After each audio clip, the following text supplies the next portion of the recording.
Baru sehari dilantik jadi Menteri Koordinator Bidang Hukum, HAM, Imigrasi, dan Pemasyarakatan, Yusril Iza Mahendra langsung menuai sorotan publik. Penyebabnya adalah pernyataan Yusril yang menyebut peristiwa 1998 bukan termasuk pelanggaran HAM berat.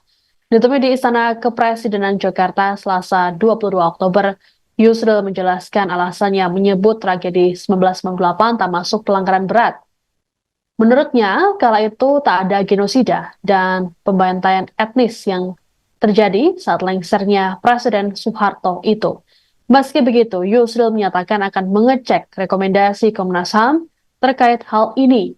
Yusril menegaskan bahwa dirinya cukup paham dengan pengadilan HAM, terlebih dia sendiri yang mengajukan undang-undang pengadilan ke DPR kala itu. Sehingga dirinya mengerti hal-hal yang dikategorikan sebagai pelanggaran HAM berat sebagaimana diatur dalam Undang-Undang Pengadilan HAM. Lebih lanjut, dikatakan Yusril bahwa pemerintahan Presiden Prabowo Subianto akan mengkaji semua dugaan pelanggaran HAM, termasuk rekomendasi yang diberikan oleh Komnas HAM. Yusril meyakini pemerintah di bawah kepemimpinan Prabowo memiliki komitmen yang teguh dalam melaksanakan hukum dan keadilan. Prof, kemarin kan pernyataan Prof menjadi polemik ini, Prof, soal yang tidak termasuk dalam HAM berat ini gimana? Ya, semuanya nanti kita lihat apa yang direkomendasikan oleh Komnas HAM kepada pemerintah.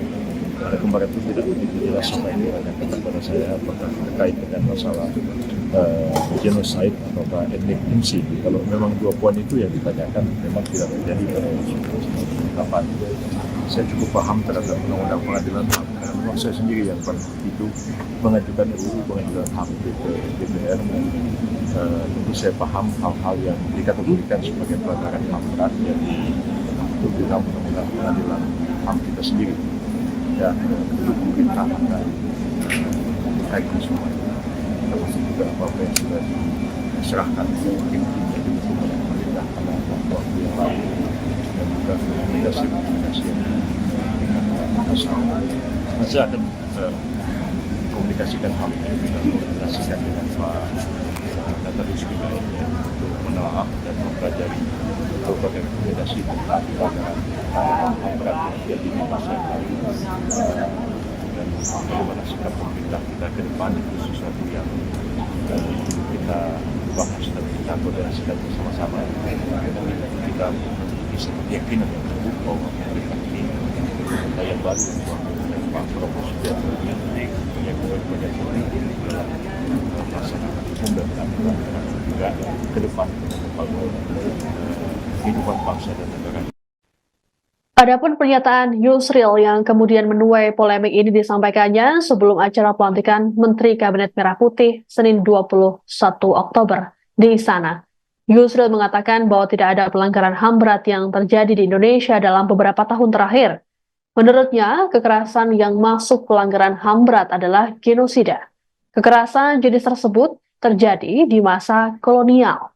Adapun Presiden ke-7 RI Joko Widodo pada 11 Januari 2023 telah mengakui 12 pelanggaran HAM berat di masa lalu yang terjadi di Indonesia.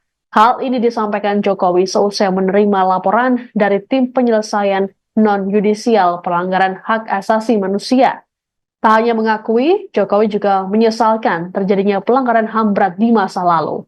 Pelanggaran HAM berat yang diakui kepala negara kala itu adalah peristiwa 1965-1966 saat pembantaian orang-orang yang dituduh pendukung komunisme, lalu penembakan misterius, peristiwa Talang Sari Lampung, peristiwa Rumoh Gedong dan Pos Satis Aceh, penghilangan orang secara paksa tahun 1997 hingga 1998, kerusuhan Mei 1998, peristiwa Trisakti dan Semanggi 1-2, kemudian pembunuhan Dukun Santet Banyuwangi, peristiwa Simpang KKA, peristiwa Wasior Papua, peristiwa Wamena, dan peristiwa Jambu Kepok Aceh. Download Tribun X sekarang, menghadirkan lokal menjadi Indonesia.